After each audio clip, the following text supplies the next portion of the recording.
Abigail Carl Clausen, and today I'm here with Bradley Unger, and we're going to talk a little bit about some of the different projects he works on here in the Campos Menonitas of Chihuahua. So welcome. Yeah, thanks for participating.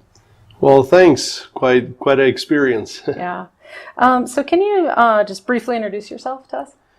Yes, my name is Bradley Unger Plett, so I still would have some relatives in Canada. Yeah. But yes, I grew up here in Cuauhtémoc, Chihuahua, had my school here, and working now in a family business where we're digging rock and doing some crushing and screening. Yeah.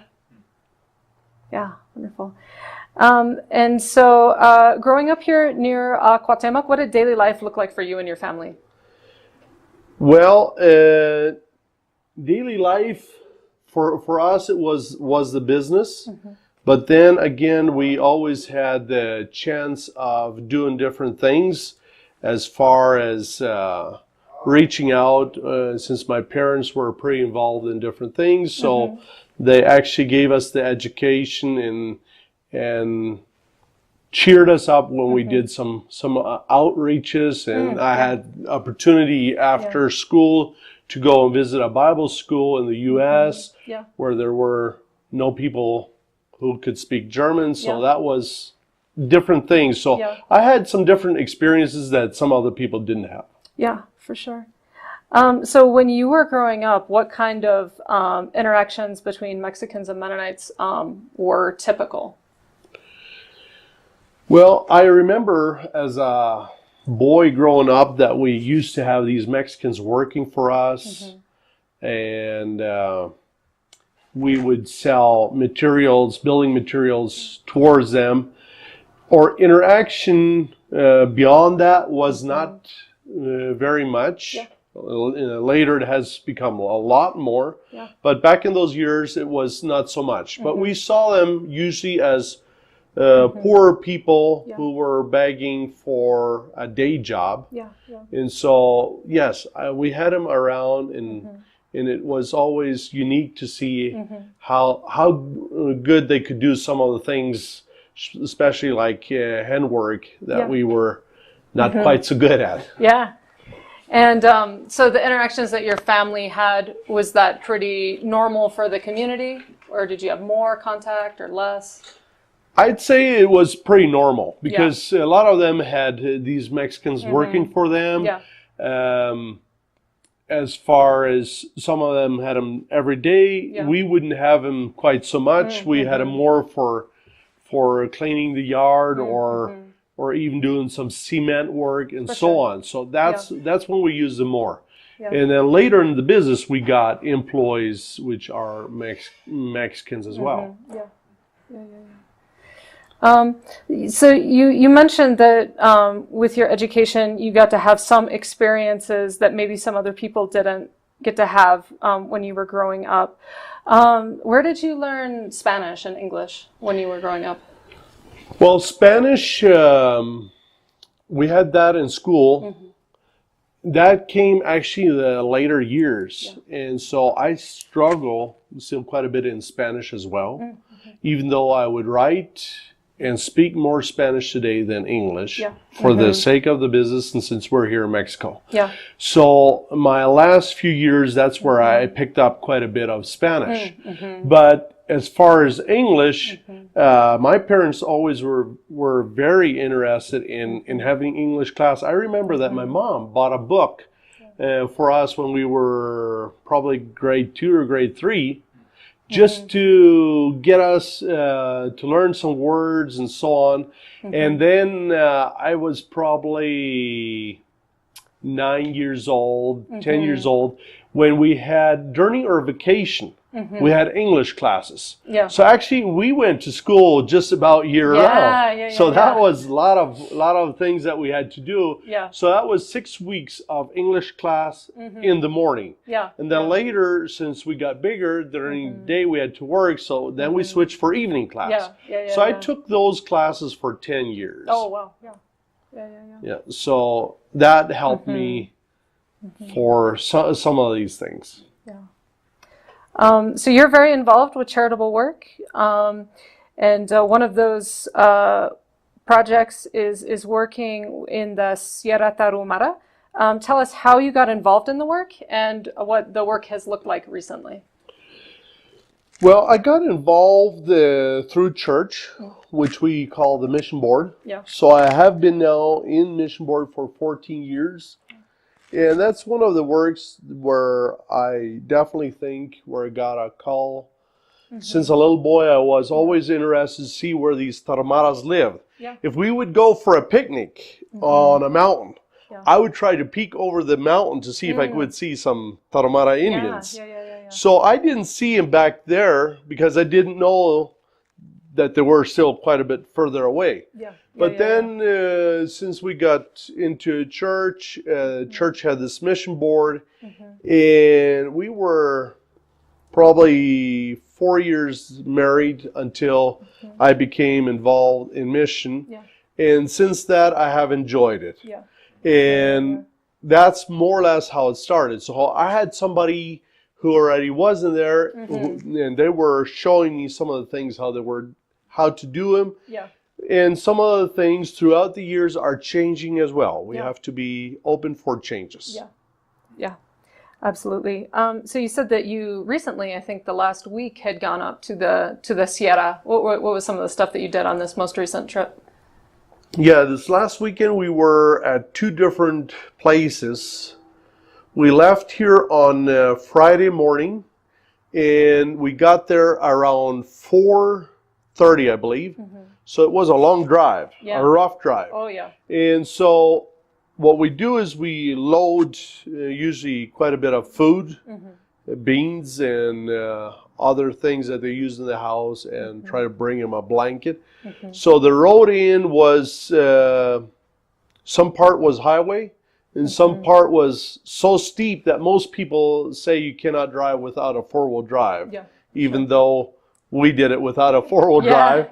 And so we went way into the mountains, and we had there, I believe, around 35 to 40 families who came for their food. We had church service there with them. And so we kind of prepare our own food out there.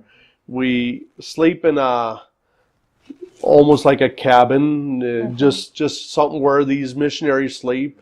Not as comfortable as home, but we love to go there and show them the love and tell them about Jesus Christ, and tell them that there is things that can be changed and to do to get a better life. So that was Friday. Then Saturday we drove out, came around to another area, which by plane would take only around 3 to 5 minutes flight. Took us at least 3 hours out, plus another 2 hours in. So 5 hours instead of 5 minutes. So that's some of the reasons why we need a helicopter there. But absolutely. So that place there, we went to a missionary who's married. He is actually American. From a Beachy Amish church, started working here in the mountains. And as a young boy, he hiked around in the mountains, helping with medical things, and brought the gospel to these people. So after a while, he found that there was a Christian girl there, and so he got married to a Tarahumara lady. Or to a Tarahumara girl. So now he's married to a Tarahumara girl, and they're living in the mountains, as almost as poor or as general as they are. And so they try to fit themselves into their lifestyle. So they live there. They just barely got their Wi-Fi, which we helped set it up for some reason, so that we could have communication. For sure. And then they're teaching the Tarahumaras how to work as far as financial wise, how to do things, how to plant corn, how to save it up, It's a whole role of education that he's giving them. Yeah. Plus church, plus school. So it is a very interesting environment. Yeah. And he is an expert in birds. So he's teaching them how to raise chickens and how to get the pure breeds and all these unique things that he's teaching them. Yeah. So I find that as a man who is doing so much good things for those Tarahumaras, try to teach them a different lifestyle, but still living almost under the same style as they're living, so that the Tarahumaras feel like that everybody's on the same level. Yeah, so he submits himself to the same level as they are, but still gives them enormous education. Yeah, absolutely. And then you mentioned something about a clinic out there. Is that with him or somebody else runs a clinic? Well, this friend Jonathan, he is a paramedic, so he does actually, he knows quite a bit of medical stuff. Yeah. But then if he cannot do everything, then he would take the people to a clinic.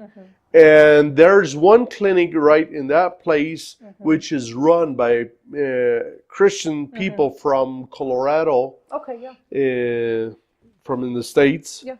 And that organization is one of the organizations that has won lots of rewards for their honesty, for their generosity, and how they help other people. So we are working with them also, not as much as with some other people, but yes, they know us, and if they need help, they will come out and they will let us know how we can get things organized or help them in different things. And that's where they're doing lots and lots of operations. When Tarahumaras should fall, break something. They even have their own planes, these carbon cubs which fly into remote areas, pick up these patients and bring them back to the clinic. So another thing that we're going to help them is rebuild their airstrip. Yeah, absolutely. And so there's a lot of things that can be done out there.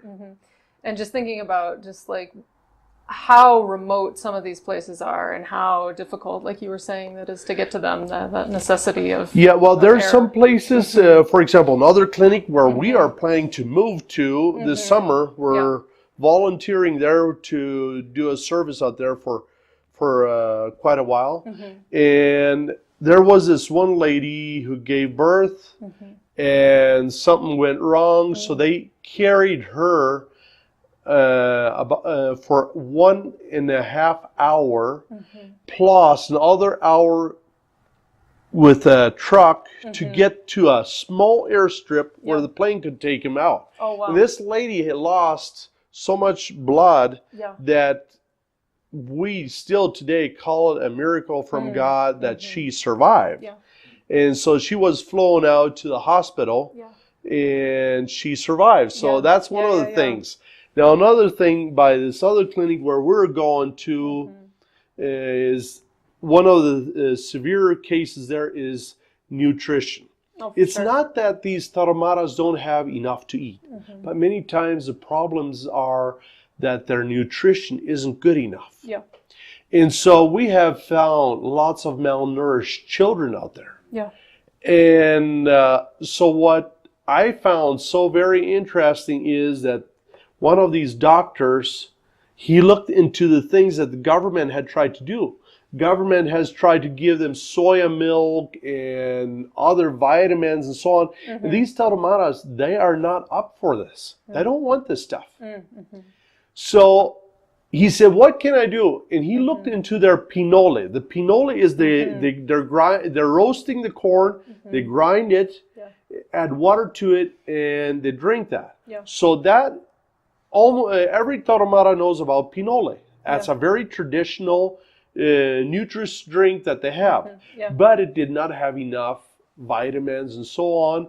So this doctor, he took that concept, turned it into something where he added vitamins and milk and so on. Yeah, for And sure. now we can help these children. Yeah, absolutely. And one time when I was back in the mountains, he told me about these malnourished children and what to look for. Yeah. So suddenly I saw one of these little children. It was a girl. She was back then, I think, 2 years old, 3 years old. And to me, it looked like something was wrong. So I ran to the doctor. I said, "Hey, doctor, come on, look. I want to show you this girl." So he came and he looked at this girl and he said, "Yes, this girl is in very, very bad condition. If we won't help her, this girl is going to live 2, maximum 3 more months." And that just broke my heart. I couldn't believe it. And I went home and I said, "We need to do something." So we made a machine now to make this pinole. Oh, yeah. And then we can add these vitamins to it. And one of my big excitements that I found 2 years later when I went to the mountain, the doctor comes walking with this girl and he said, "Do you remember this girl?" I said, "No, I don't." He said, "This is the one that you showed me that was in poor condition." She had round, shiny cheeks and was looking so happy. So that is one of the things that I love to do. Oh, absolutely. And plus the mission out there is helping church-wise and in other ways. So the mountain is big. There's many areas that still could be reached if there would be more people with a mission-minded view and they could do a lot more things. Yeah, absolutely. Something that I've been hearing about in recent years is that that the work in the Sierras is seen as dangerous. How has violence impacted your ability to work in the Sierras? And what cautions have you taken, if any, when you and your team are there? That's a good question. Usually, one thing that we have to consider is most people see a lot of these things on television or other news medias. And one of the things we have to know that many times the same picture can be taken from different angles. Yeah, for sure. Or it is between those groups. For sure. So usually we try to stay on the safe side as much as we know, of course. But when they see, usually we put a logo on the pickups. Oh, for sure. When they see that, they actually will come and tell us that if you need help, let us know. So the violence is basically, it's a business, and so everybody wants to stay ahead of the other group. So it's basically between those groups. I cannot say that something could go wrong. Right. Yeah. But so far, in these 14 years, no one has threatened me, and so we're so pleased that we can go in there and we can help them. If we know an area, we sometimes will let them know that we're coming in. But the thing is, so far we never have struggled with it, so we're very thankful for that. Absolutely. And in a lot of ways, the work kind of speaks for itself. Like. Yeah.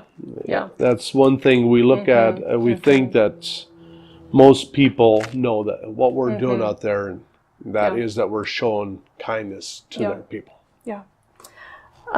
So last year, there were 2 major earthquakes but there were 2 major earthquakes in central and southern Mexico, and you were a part of a team from the Campos that went down to Oaxaca to help rebuild. Tell us a little bit about how the project was organized and then what it looked like on the ground there in Oaxaca. Yeah, very, very interesting thing. It was quite a bit different. I was back in 2010, I was in Haiti. At the earthquake, where the earthquake was, and this looked quite a bit different. So, yeah, it started out as a little group that was gathering funds, and it became a larger thing than everyone ever thought it would. So, the first time I went down there in October 2017. I was just basically involved with about 20 boys, and we went there to help building these metal houses. Yeah. So that time I took my wife along and two of our girls, and we worked there for a little over a week. And the time when we were out there, we tried to be as much as those people in Oaxaca. So we slept in tents, the way they were sleeping in tents. We had our food outside the way they had their food outside, and we had church outside the way they had it. So it was quite an experience. And what I enjoyed so much was that I could work together with these young boys here from these camps who seemed that everybody was eager to see how much they could get done in a day. So even these people in Oaxaca, they talked about that it looked almost like a whole bunch of bees came flying over and set up white houses throughout this village or this town. And so when we got back home, people said there's more money. Why we wouldn't do some more? So we thought we were done because we did 200 of them. And so there was more money, so we went back and we did another 100 houses. Oh, wow. Yeah. But now this time, the last time they asked me if I want to be involved to plan everything, because they said, well, since we had been working in missionary work and so on, and they had been this whole thing started actually as a firefighter service. It actually went kind of beyond their thoughts when they started everything. Went way bigger. So they asked us if we could help in some ways. So I enjoyed organizing this, where we had over 100 people coming in and helping us. And so I was there for just about 2 weeks. And in this time, first of all, we flew in and we were there Monday morning. So we started right away investigating. But the investigation was so much harder this time to do than the first time, because now the people knew what these houses looked like, and everybody wanted a house like that. So now they were trying to even manipulate ideas or see how they could get another house, or even get the first house. And so now we really had to be careful how we would do it. So there were interesting ways how we try to find out who was supposed to get a house and who not. And one of the things that we used was we first of all would look at the higher age. Most people, we asked them when they were 65 and higher, and if they didn't have a pension and so on. That was one of the things that we had to look for. And so, throughout these 2 weeks, me and one other partner, we visited about 300 different people, which only about 100 of them got a house. So that gets tense, especially later the week. The more and more rejections you had to make, because people were just trying to pile in and see how they could get it. And so that was a struggle. And you couldn't say if they were approved or not. Even though on my phone app, we had an app, or actually we used Google Maps, and that's where we had the information where they were located, and you can make notations under it. So that is how we could see whether they should get a house or if it looked like they had a lot of money. So everything came into this app, and that is how people, even back here from Chihuahua, could see exactly how we did our jobs back there on the field. And so when we did these jobs on the field, if somebody was against what I had approved, I still could go and delete the approvement and change it for a rejection on the app. Yeah. Because I didn't tell the people that we would build a house. Yeah. So because if you would tell the people that we would build a house, then all these other ones would be furious and mad that we wouldn't build them a house. Right. Yeah. So that's the reason why we just, as soon as we were done, we said we will upload this information. And then the next group is going to come in and they will put these houses depending on what comes up on this app. Yeah. So that was very interesting how that worked. And even people who had been working other organizations, they were surprised about how we could do this, because we couldn't trust the government, because the government was trying to pull it to their way. Churches try to pull it to their church people. Yeah. So we basically had to go almost on our own. Yeah. Now I still want to mention one thing. I found a very close friend back in Oaxaca, a Christian boy who is already somewhere in his 30s, and his dad wanted a house, and he said, "No, my dad does not need a house." Then his pastor wanted a house. He said, "My pastor is able to build his own house." So I found it that I could trust this guy, this boy so much. Yeah. So, and then while we were interviewing these people, if we couldn't find out if these people were qualified for a house or not, he spoke English, so I would just go. That helped us a lot. So I would just tell him, visit the neighbors.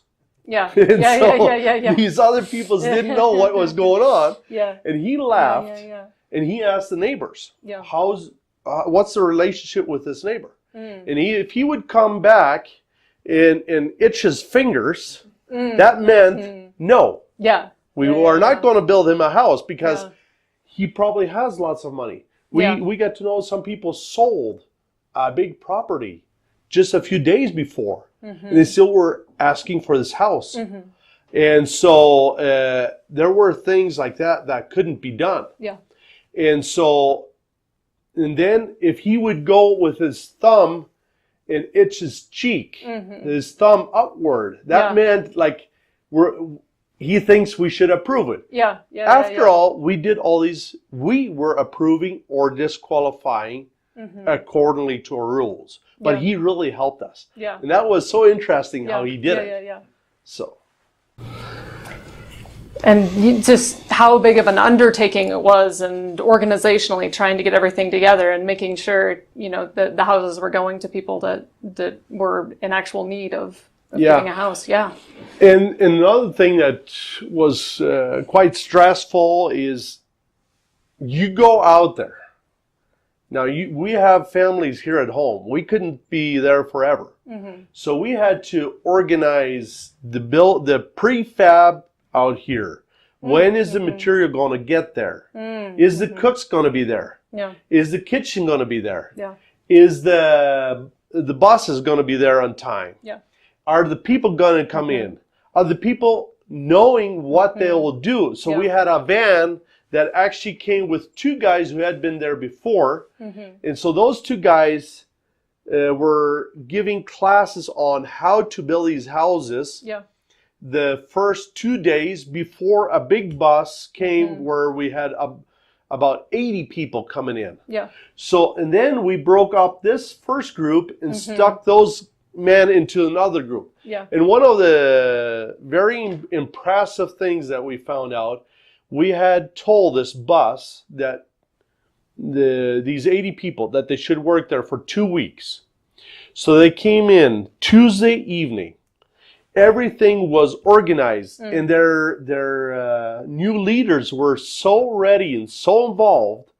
So we worked Wednesday through Saturday, and only 4 houses were left for the next week. So we actually speeded up the whole project. Yeah. Instead of 2 weeks, we did it under 1 week. Oh, wow. Actually. Yeah, So, and here I have to thank these happy youth boys who were so willing to show their effort after the plans were there. So we were very pleased how those things turned out. Yeah. Very happy. And so these youth that came down, was that some of their first time going outside the compost, or what was that experience like for them going down to Oaxaca? Well, I say youth. There were some men in it as well, but most part was youth. Now, a lot of them would have gone out to some places for shopping, so on. But for many of them, was their very first time on a mission field. So that is quite an experience because you can imagine they all want pictures. So I was so pleased that they did not spend more time in their cameras and phones. And that most of them worked very, very well. That was very satisfying. Yeah, absolutely. Let's see. So I've heard that there was a lot of organizing of items that different compos got together to provide donations. What were some of those projects in addition to people physically going down and building houses? What were some of the ways that people helped here back in the compost? Well, some of the things, of course, money was needed. Many people donated money, and we were surprised. We had most of the money came from these areas, but we even had people as far as U.S. and Canada support some of this too, where we're thankful for. And so the structures were made out here in the campus. So they were actually ready to be mounted whenever they got there. So it took some were involved in that. And so I was basically trying to make all these different connections before we went. And then everybody had his area. For example, we had one who was more in charge for these buses. Everybody would call them if they could go and what to bring. And like they all had to bring their own sleeping bag or their tent.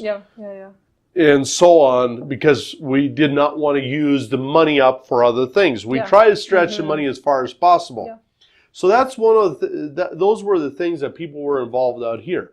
And then, of course, a lot of people from here went all the way to Oaxaca and looked into the program. We didn't have lots of classes before it. And when they got there, we told them where the shower was. And the shower was a 20-liter bucket of water.